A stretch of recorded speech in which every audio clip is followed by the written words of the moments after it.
course, you know that this campaign goes for a lot of years, and as a result, there are some people that are not with us today. We have a very small section of tributes that Emanuel J. Comino is going to speak about. So Emanuel.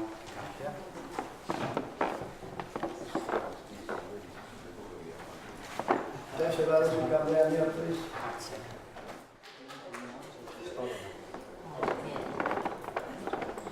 Okay, here we have Professor Emanuel, who was a wonderful person from the day we met as young kids. We grew up together when I was in Queensland. Now, I'll go straight into the campaign. When I first started, I have his son here, by the way, and his grandson, another Emanuel. Before I formed the committee, I went in the wilderness, you can say, for 5 years because people thought I was some sort of a crazy person, you know, talking about returning the marbles back to Greece and so forth. So I said to him one day, Emanuel, I'm going to take this to a Hepburn National Convention and see if I can get it passed to bring the antiquities back to Greece. Not only the Parthenon, everything, all the antiquities. After my trip to Europe and I saw all the museums there, I went to shock of my life because I didn't know much about Greek history or agriculture. That's another story. So he said to me, yes, I'll support you. I said, good, that's good enough for me. So I took it to the convention, it was passed 100%, and he's been a backbone to our community from the day we started. He's been a wonderful person, a very experienced person. If any of you would have met him, you would have loved him. The minute you would have met him, you would have loved him. He was a wonderful person. And then we have John Lynch. I know we haven't got much time. Our very good friend John Lynch. His wife is the national president of HEPA Australasia at the moment. She's in here somewhere. Tasha, you might want to say something about a very good friend John, Big John, because I know you're very, very close friends. I'd fill a book. I'd fill a volume of stories I could tell about John Lynch. From my understanding, John was the first treasurer in this committee and helped to raise the money that was needed by the British committee, if I recall, Minority, in the early stages where they needed our support. The committee within the city, in particular, raised funds to basically resurrect the British committee at that time. I'm talking about the early 80s. When Emanuel came to the National Convention, I wasn't there, but in 84, 85 in Canberra, no. We all thought, this guy's crazy. What's he trying to do? Take the marble, and I won't call them that horrible word, the sculptures back to Athens.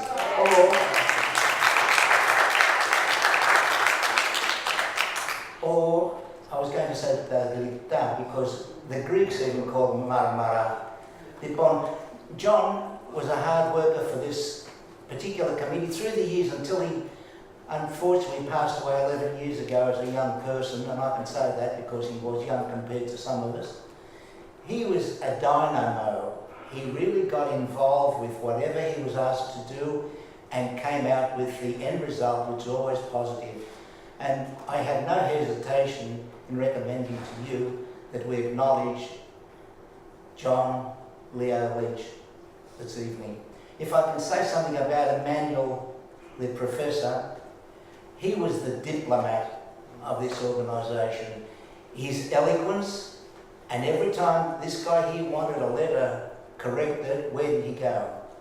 To Professor Emanuel Aroni. Thank you.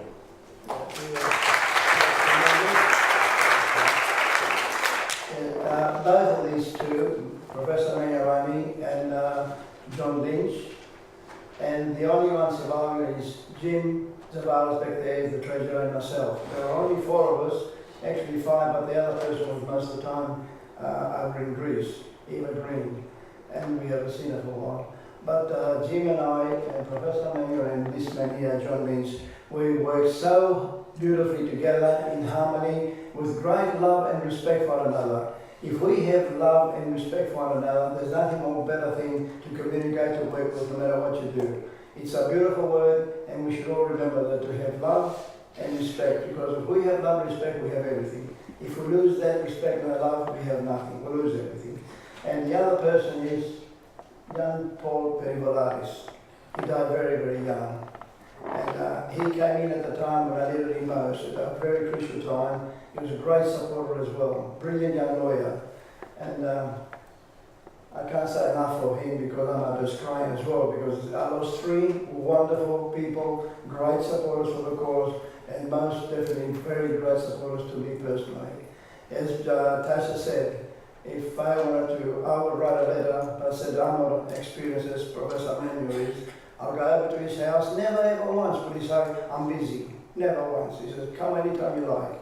And we sit down and we write perfect letters.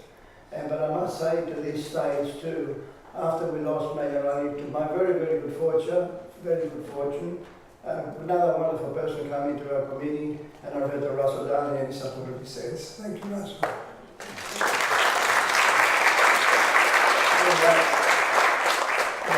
Yeah, here to see me as a sign Greek. How we say it in English? Internal. This is Professor Robert Browning and Brian Beans. Professor Robert Browning was the very first chairman of the British Committee. Thou and the Vice President. They were formed 2 years after our committee was formed officially. And one day in 1980, late 1983, I saw in the City Morning Herald a paragraph from Marina McCrory describing Lord Elgin as shameless thief. So I wrote to her and said to her, we have a committee here working for the return of the Parthenon marbles. And she wrote back and she said to me, we just formed a British committee in England, put all your efforts and support in supporting the British committee. And I have done that ever since. Whenever they were down, I think I started from going down twice.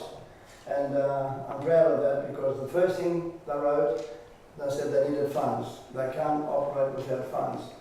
And as you can see, when you have scholars, I'm sorry, Marlon, you're supposed to speak about Robert Browning. I supported him, as Tasha said, to raise function, and thank God to John Leach, who was a real hard worker to raise money. And we raised that money. It wasn't easy, because when you should say to the people here, you raising money to send leftas to leftas, to send money to thieves, you know, that they stole our marbles. I had to deal with this for years to convince people that you can't blame today's people in England, who are most of them in favour of the return, for one person that did it 200 years ago. We must remember that. We must never ever use the term thieves, the current people in England, because as today, most of the people are very much in favour for the return to Greece, the Parthenon sculptures. And I agree with you, Tom, we should be calling them all in a united effort.